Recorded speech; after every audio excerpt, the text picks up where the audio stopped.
What? This is a No More Heroes review. What did you expect? Greetings, fellow people. It is I, Jag, and today I will be looking at the cult classic No More Heroes, a game which I'm pretty sure I'll have the wrong opinion about. No More Heroes was originally released in 2007 for the Nintendo Wii. This was interesting seeing as how this game has that lovely M rating which was seldom seen on the Wii. It grew in popularity for that reason and many others I will get into later in the video. The game sold relatively well on its initial platform, the Wii, pushing around 500,000 units. While not a blockbuster hit, it was enough to make a good reason for sequels, so now, No More Heroes is a series. I've heard of the No More Heroes series and generally positive things from it, and I have some games on my backlog. I chose this game for a few reasons, like the cult following and the fact it was developed by Grasshopper Manufacture, the studio of Suda51. Suda51 is one of those names that pop out in the industry because they hold a unique presence in the video game marketplace. Like others, such as Hideo Kojima and Hideki Kamiya, they have distinct ways of setting themselves apart, whether that be with their unique design philosophies or blocking everyone on Twitter. So knowing this, I knew this game would be a stylized ride and something in many ways I hadn't played before.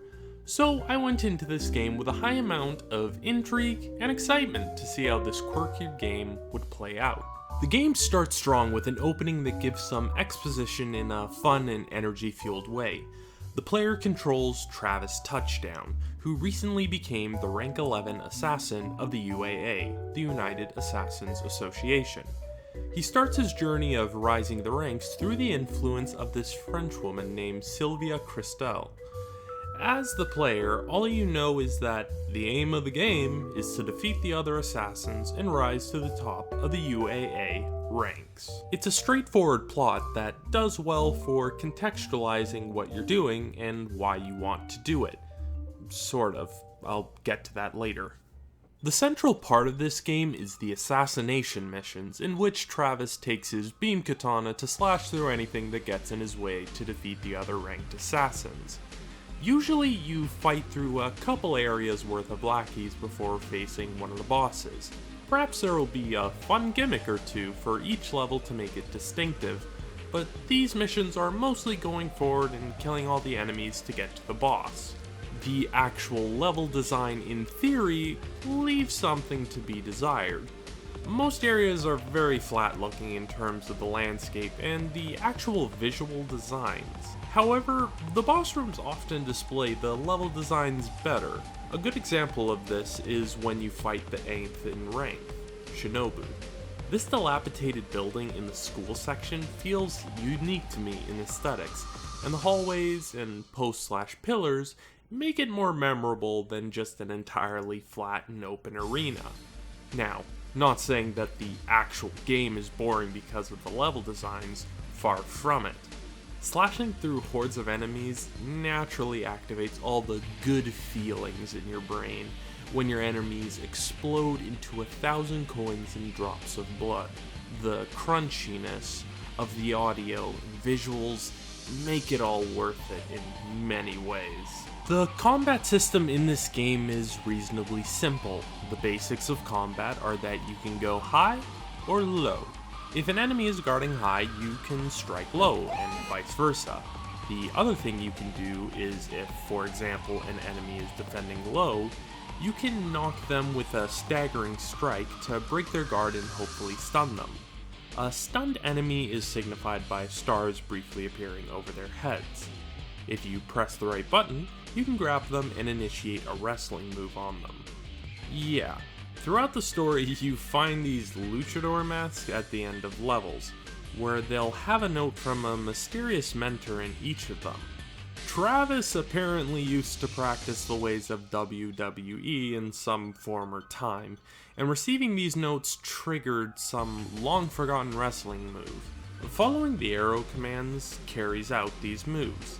I don't know if the new moves he remembers do anything different from each other in terms of damage, All I can tell is, depending on some random variables, you'll see Travis execute one of these moves on many a poor soul. Those arrow icons I was talking about show up throughout the game in many forms, like in minigames, combat, and death screens. When you've depleted an enemy's health bar, you can finish them off by following the arrow on the screen. You slice your sword in said direction and execute the foe when you execute the action. The thing I love about this is that depending on where other enemies are in relation to the enemy you're finishing, they can get hit with your fatal slash. This does a large amount of damage to the surrounding enemies, even killing them in one shot depending on how much they have in their health bar.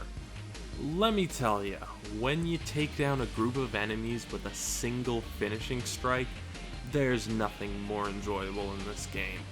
The other trick Travis has up his sleeve is charge attacks. If you hold down any of your attack or staggering buttons, you can release powerful moves that can instantly kill, stun, or at least do a good amount of damage.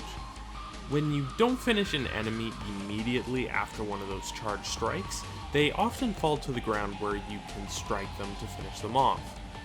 This is one of my biggest frustrations with the game. Activating these moves can be difficult at times, as even though the button icon shows up, you must be precisely positioned near the enemy to activate it. I had so many times, both with these and wrestling moves, where I couldn't initiate the actions fast enough, leading to the enemies coming back from their vulnerable states, or other enemies hitting me when my guard was down trying to make the game like me.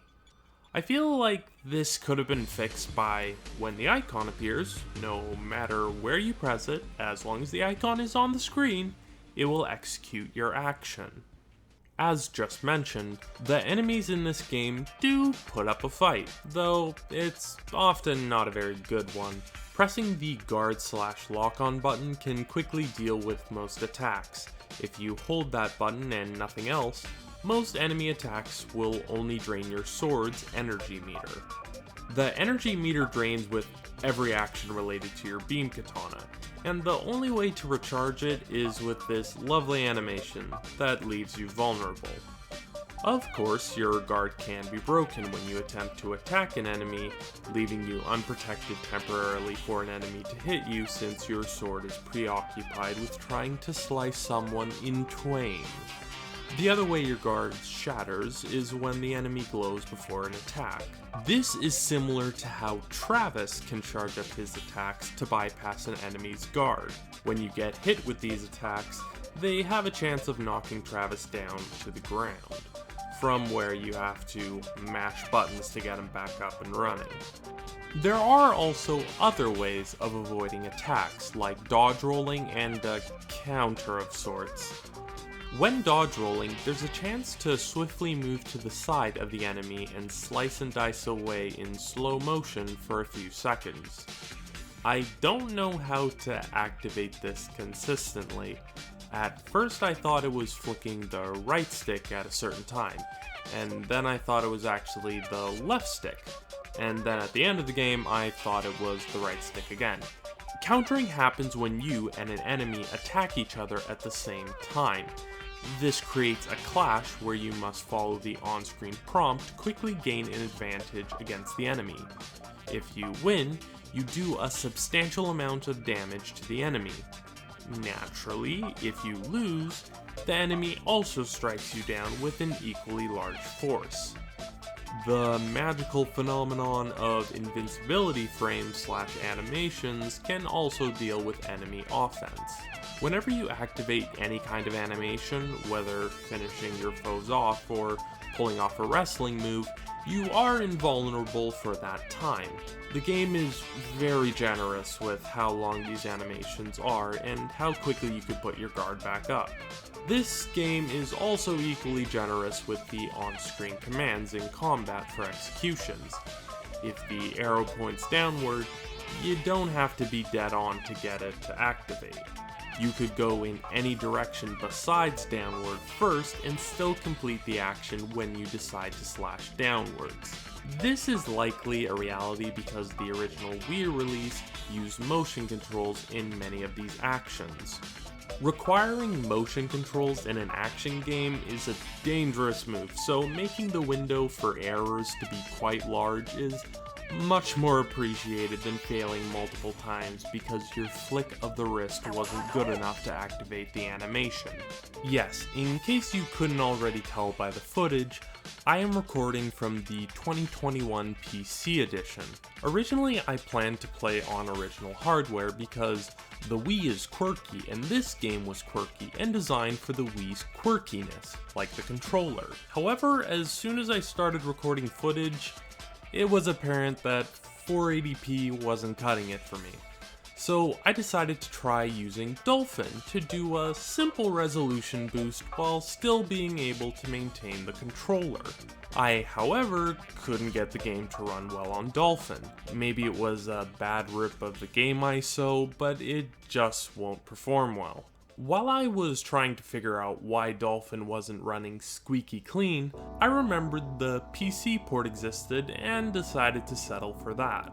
The port in question is incredibly bare bones and is just essentially a Wii game that was ported to the PC on a budget or strict time constraint. The game on PC also has significant performance issues that seem to be tied to poor programming rather than the lack of performance on hardware at my end, as my PC is more than capable of what the Steam recommendations are.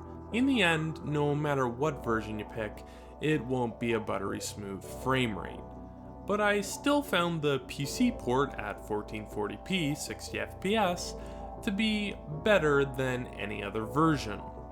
I should also mention this game had a much more interesting port in 2010 for the PS3 and Xbox 360 called No More Heroes, Heroes Paradise. It hugely revamped the visuals and added some bonus content. I knew of this version before I started playing the game. I thought I remembered hearing that it was vastly inferior to the original game for a reason or two, most likely the not as cel-shaded-esque design of the world and characters. However, just looking online while I'm writing this script, it turns out the community doesn't hate this version of the game as a whole. I must have been remembering wrong, or perhaps I heard it from just one salty fan about how the game was allegedly butchered. The game occurs in a fictional location in the US called Santa Destroy. This acts as the game's hub world between assassination missions, where you complete side jobs, upgrade Travis and his equipment, and several other things. You see, you have to pay the admission fees to be able to get into a ranked fight. No matter how well you play, completing an assassination mission will not get you enough money to make it into the next organized fight.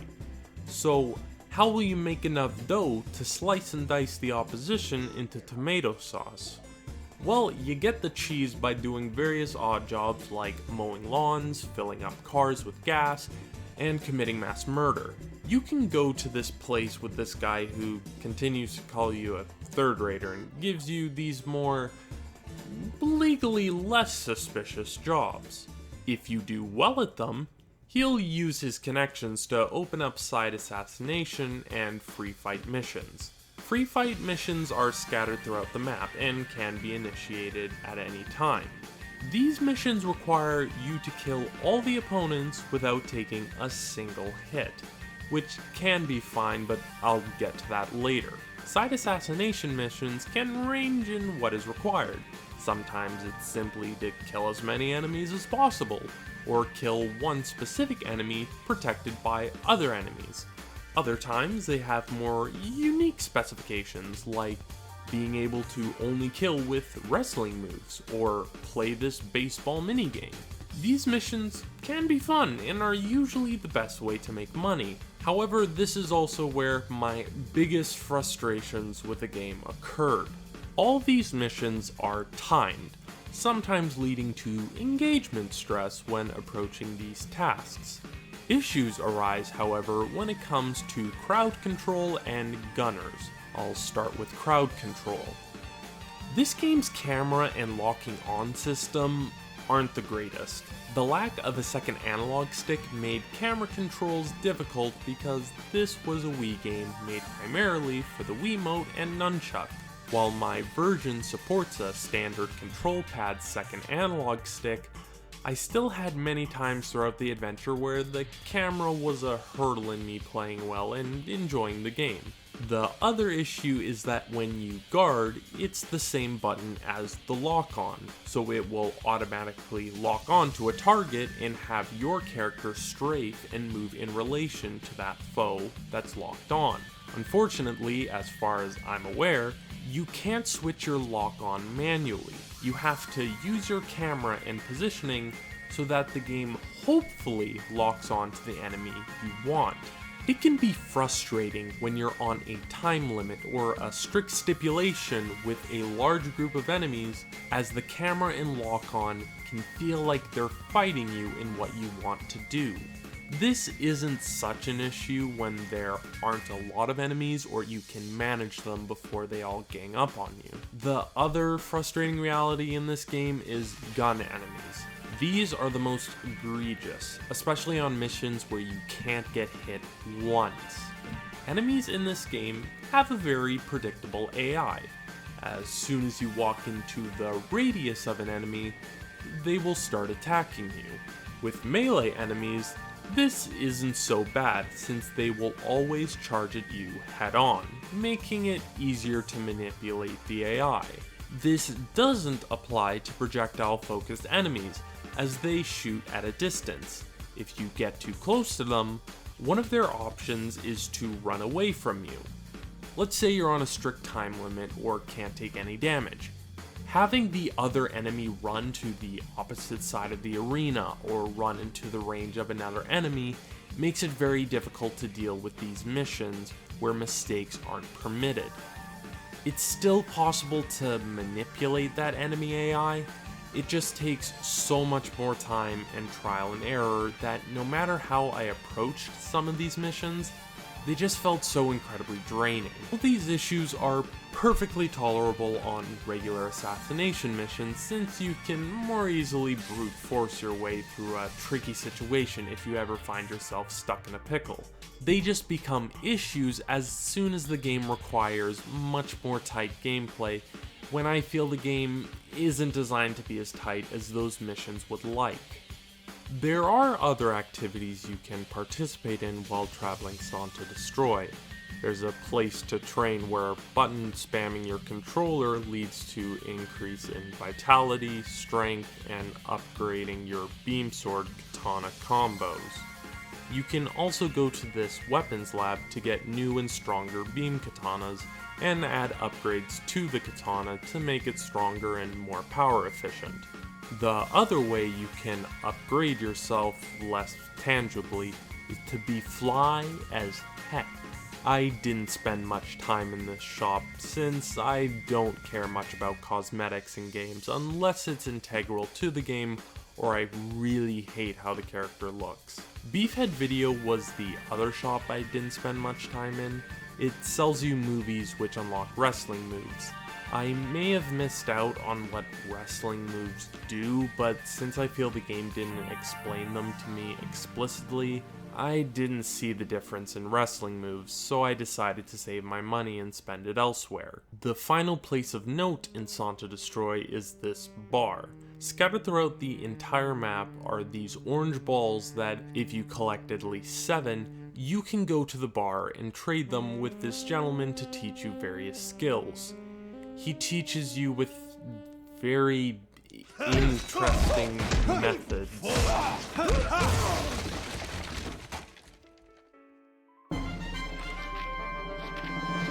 Traveling in this largely empty hub world is best with your motorbike. This can get you to any place in no time flat, assuming you don't ram into an unbreakable object at high speeds. You can call/teleport your bike whenever necessary, so it's not too far out of reach. I have to note that sometimes there are moments when if you're close enough to your home, the bike will teleport there when you don't want it to.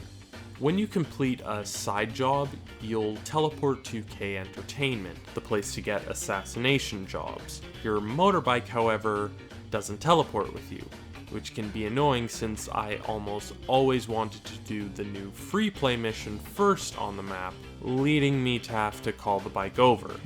It's mostly nitpicking, but hey, I got to address some of the areas I felt were rough around the edges. Before I continue talking about the gameplay, I should mention the sound design. I think some of the primary sound effects and enemy voice lines can sound somewhat compressed or slightly off in the audio mixing department. One of the oddities is that even when just one enemy spawns in, the voice lines used to me make it sound like multiple enemies even though there's only one. Nothing major in annoyance or anything like that, but it is something to note. The one area of the audio in the game that I have minimal complaints about is the soundtrack. To my ears and sense of taste, this soundtrack is excellent. I could say that many of the songs repeat for certain activities, and some songs are just variations of other songs. This doesn't bother me though, as this soundtrack is slowly becoming one of my favorites.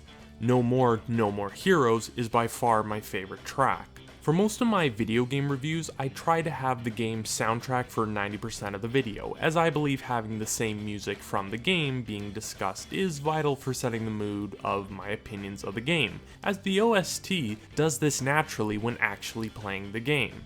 In short, if you like some of the background music in this video, I highly recommend you check out the soundtrack. I found that for 90% of the game, if I played every side job, assassination job, and free play mission at least once, I never had to grind for money. I could always keep up with training and upgrading my beam saber, and still never found myself repeating missions to get enough money for the ranked assassination missions. Only at the end did I have to repeat a mission or two, and that's because I wanted to get the true ending. To get the real ending of the game, you must purchase all of the katanas from Naomi's laboratory. For some people, the constant reality of being pulled out of the action to make some change can be jarring. I, however, never found myself resenting this structure myself. If I were to focus in retrospect on the gameplay solely, then yes, I could say there are some faults to the design. However, this game I believe is about telling a more remarkable story or themes through the gameplay, which I'll get into later. As it stands, I'm one of the people who liked No More Heroes gameplay for the most part, and other people who won't, didn't, or aren't likely to are lovely for holding that belief. I've heard people scream at each other over this game by stating how the other side is somehow objectively false for how they hold to their opinions on the gameplay loop. All I want to say is, if you get this game, you get it, and if you don't, there are no hard feelings. I don't really get online competitive multiplayer games, and I know that there are many who do, who get enjoyment out of them. Letting people enjoy what they enjoy is essential, so telling them objectively your opinion invalidates theirs is ignorant, if not ridiculous. Now, I start worrying about objectivity when it comes to the story and themes. Critiquing a game's gameplay is quite elementary, as I think anyone can do that well enough. If you stay true to your opinions and play the game the way it's intended, then your observations are easily validated, as they should be. However, assessing a game's narrative or meaning is where things get dicey. Suda51 made a purposefully stylish game. You can see this with the screen transitions, the multiple references to popular and niche cultures, and the save rooms. Very stylish indeed. It's easy to see that Suda51 wanted to tell a story, it's just whether or not I can pick up on it. In theory, all writing and its meaning changes over time. While authors may explicitly state the original meaning of any form of media, that doesn't lock its meaning.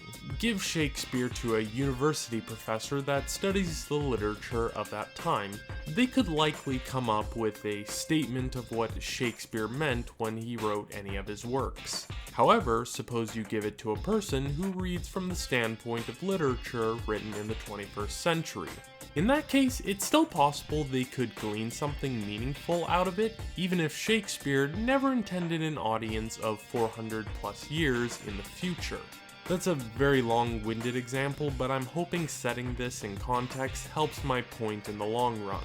I come to this game with my own perspective, and I hope to observe and gain insight into the story being told. I could likely miss some things that other, much more trained individuals could see in the story. And perhaps I see things that weren't intentionally placed in the game, or not at all. I'm still relatively young, and my perspectives on life and people still have much room to change, as well as just general comprehension. So please don't harass me if I sound like an idiot. Of course, if you can respectfully critique my understanding by pointing out the discrepancies in my logic for coming to my conclusions, I invite that wholeheartedly.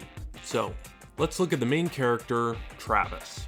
Travis is a loser. He is shallow and self-centered, bringing a certain level of depth when analyzing him in this story. There are far too many video game stories where the protagonists seem to have an infinite depth of compassion or understanding for the world and people around them, making them flat and uninteresting. Travis is no hero, and you can see this from the beginning of the game. The whole point of the game is to kill people to be number one. That's it. The goal should already demonstrate or clue the player that something isn't right about Travis. He's an incredibly skilled swordsman who hacks his way through his enemies, which isn't all that interesting or unique in video games. He's cocky, he overcomes obstacles, and ultimately wins at becoming the strongest, the number one. Suda51, I believe, helps draw attention to Travis with his ridiculous and unredeemable flaws. For one, Travis is a man-child in so many ways. He constantly tries to be calm and in control of the situation, though so often the rug gets pulled out from under him. He's usually the butt of the joke, as he's trying to be worth something through his egotistical lifestyle, always ending up with him landing flat. He's also such a dork in so many ways. In the first scene, you see him magically slice the guard's head, and what do you hear him say? Fuckhead! Really? That sounds like something a 13-year-old boy who doesn't know how to swear or insult someone properly would say. Travis can access special moves by killing people to activate this slot machine.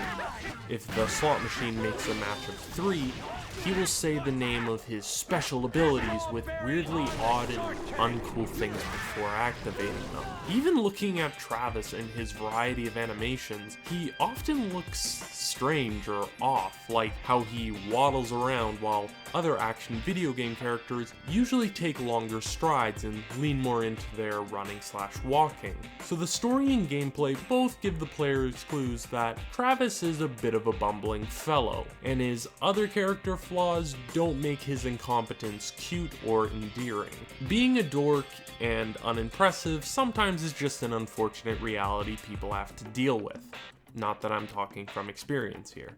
Being an addict to overt violence and sexism isn't so much of a sad reality. It stems from something truly evil. Travis is a horny boy, which is fine and somewhat relatable in a sense. Being a gross and uncomfortable individual who is willing to kill thousands of people for the chance to get laid is not relatable. If you find that relatable, there's a term for people like yourself.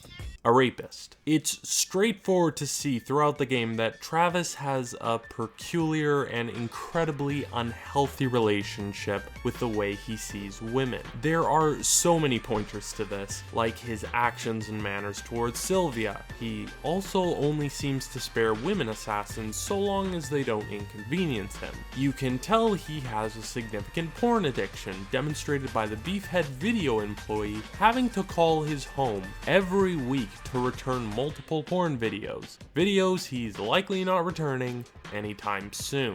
Even dismissing that, Travis is a ruthless killer who will stop at nothing to be the best in the interest of serving only himself. It's interesting to see how this plays out with Sylvia, more or less his boss for sending him and arranging these ranked assassinations. Half the time, he's drooling over her like a sex object. The other half, he seems completely repulsed or annoyed at her whenever she does something to inconvenience or challenge him. He's ultimately a morally corrupt individual whose only interest is to serve himself, no matter the cost, because he is a child who got old enough to start seriously damaging himself and the world around him.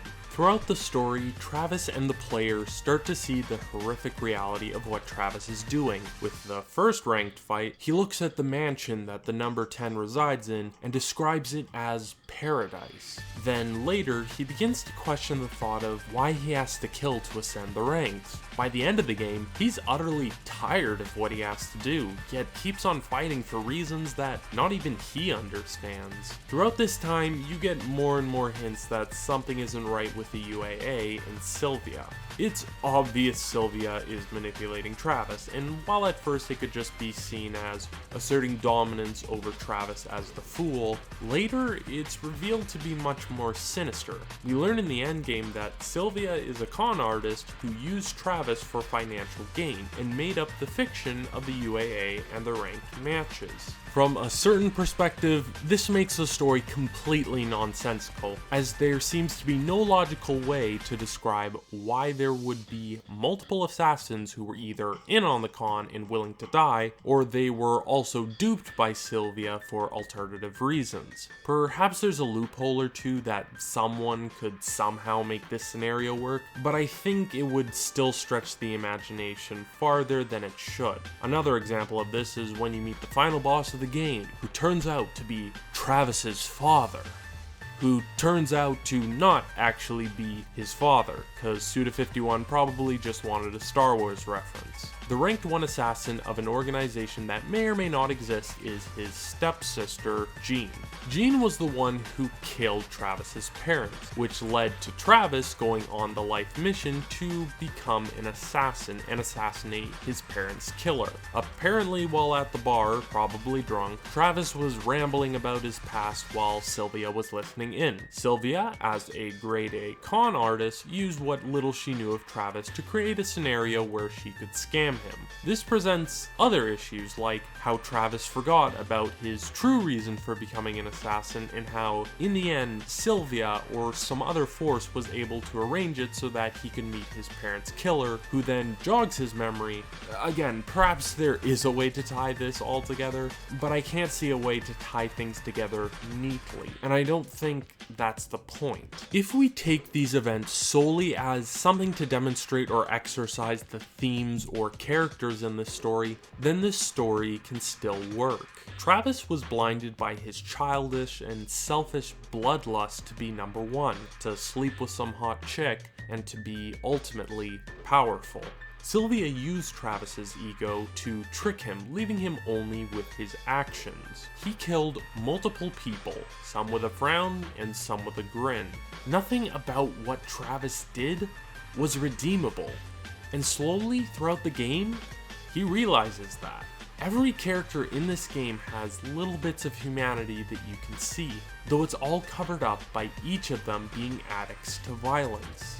In this game, there really are no more heroes. No villain is truly better or worse than Travis. There are times when some ranked assassins critique Travis and his reasons for killing, while other times he critiques others for their reasons. In the end, it's all a bunch of arbitrary and hypocritical nonsense. Travis may believe in a fair fight, wanting to go by some code of honor in his killing, but that's just it. He'll kill anyone fairly who gets in his way to feed his ego. How is that more honorable than someone else who has alternative reasons for killing hundreds of people? Then comes the tragedy of this story. The worst thing in this entire game is that when looking at everything Travis has done, you start to pity him. When his parents were murdered by Jean, he let that violent act transform him into who he was. Every time he killed another human being, he lost himself further and further into his ego and his addictions. His addiction to violence is just that, an addiction, something that is naturally self-destructing. Travis lives in this tiny space covered in random distractions from the misery he feels. He could have spent all that money he made on getting a better place, contributing to healthy development, anything, but he didn't. His brokenness blinds him from seeing any other options. All he knows how to do now is keep on fighting until one day he'll be killed by someone else. He worked hard doing all of those side jobs while being viewed as a third-rate individual who was assumed to be lazy and immoral. While that isn't necessarily false, having no friends and only acquaintances who constantly talk down to you can be soul-destroying. Perhaps the reason this hub world is so bland is simply that the world now means nothing to Travis. So it being a colorless husk of a city feels fitting to what Santa Destroy means to Travis, though likely it's just because of the Wii's limited hardware capabilities. I'm going to imagine for a second, however, that every aspect of this game was crafted intentionally, though perhaps that's taking this game a little too seriously. Jean killed Travis's parents because of the terrible abuse she suffered at the hand of her father, who left her mother for Travis's mom. He would later come back into her life only to physically and sexually abuse her. I should note that this section is fast-forwarded in-game, both for a gag and possible censor reasons, so the only way to know this information is to slow down the cutscene/audio. Jean, pushed by multiple acts of violence towards her, embraces the violence and uses it to become strong enough to kill her father. It's all a story with a powerful theme. Violence breeds violence. In video games, often the story goes that the well-meaning hero kills all the bad people because they have the bigger stick in this war of attrition. No More Heroes, however, puts this theory in a more realistic setting. No one can kill in a void. No one can kill someone and have no internal or external effects that aren't negative. Travis and Jean's father's violence caused Jean to kill her father, which in turn caused Travis to set out to kill Jean. Even after Travis kills Jean, the ending shows later some random assassin breaking into Travis's house while Travis's pants are down. He doesn't get a break, not with the game he's been playing. The real ending of this game has you duel with Henry, who showed up previously when he killed one of the bosses for you and then ran off. He informs Travis that he is his twin brother because, of course he is. In the final moments of the game, Henry and Travis break the fourth wall by Henry taunting Travis by asking, "How do you plan to put an end to all of this?" And when Travis admits he can't find any way to reconcile or tie up his story in a neat bow, Henry mocks him further by stating it's Travis's job as the game's protagonist. Travis, in the end, just wants out of the hell he created. He comes to the conclusion that it's impossible and that he can't escape. All he can do is keep running. Let's go! Also, that ending with the music and art piece is adrenaline-inducing. That aside, Travis Touchdown is what an action video game character would be like in real life. While he's dangerous and quite frankly a prick, you can't help to feel bad for him. His life was miserable before, and even worse after he became #1. Just like violence in real life, Travis is damned to his actions, both on his conscience and other assassins now after his head. Suda51, I believe, created this game as a critique or possibly an odd science experiment of if video game violence was realistic. It could, for all I know, span to an observation about violence as a whole in video games, or even reality. Maybe that wasn't Suda51's goal or vision for this game, but I think from the way I see it, it definitely could stand as a well played out critique of violence in my opinion. I could also see it as perhaps satire in a very harmless way to make fun of true gamers for being a burden to society. You could look at Travis and how he acts and simply label him as an avatar of the stereotypical gamer who lives a meaningless and lonely life. I'm not as fond of that meaning as I feel it's not as interesting as I think games easily make fun of sweaty middle-aged gamers. Not to say that I think a critique of violence in video game isn't touched on, I just think No More Heroes makes a much more interesting approach to it than most. Please comment below if you have any thoughts or critiques on what I picked up from this game's narrative and themes. The game itself is a fun and fine enough ride. I still find the gameplay to be fun and the story, if only taken as wacky and quirky, to be interesting enough to say I would recommend it to others. If, however, you take the time to notice some things and let yourself see the tragedy of the story for what I think it's trying to be, No More Heroes is something special. Thank you so much for watching this video, all 40 plus minutes of it. It's kind of funny since I originally decided to review this game as I thought it would only take like 15 to 25 minutes. Boy was I wrong on that one. Sorry if the ending just became a bunch of word vomit of ideas or connections that ultimately fell flat. But hey, if you liked what I just wasted your time with, please comment below. If you hated what I just wasted your time with, then also comment below. Criticism is incredibly helpful to make sure that the content I'm making can become better at a steady and healthy rate. I was and am Jag, and without further ado, I hope you all have a wonderful morning, evening, and afternoon. Take care.